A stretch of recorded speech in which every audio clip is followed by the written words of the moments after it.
Kuadroa 12 zatitan banatu zen, eta artista banari emon zatiok berregiteko, kuadroa berriro sortzeko, ze Gernika bizirik dago kuadroa eta egunero interpretatzen da. Gaur interpretatu aldugu Irak gogoan, edo egunkaria gogoan, edo presoa gogoan, eta bihar ere interpretatu ahal izango dugu, eta etzi damu, eta gerrarik den bitartean kuadroa berrinterpretatu egin behar dugu.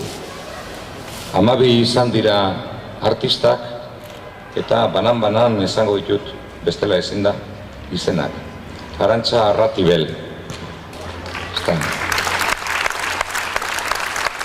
Txaro Arrazola,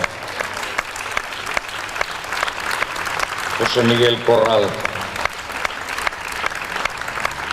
Cristín Echever, Javier Herrero, Ismael Iglesias, Mikel Ertsundi, Fermín Moreno, Irkus Robles Arangiz, Iñaki Saratxaga, Alejandro Tapia eta Javier Villarreal.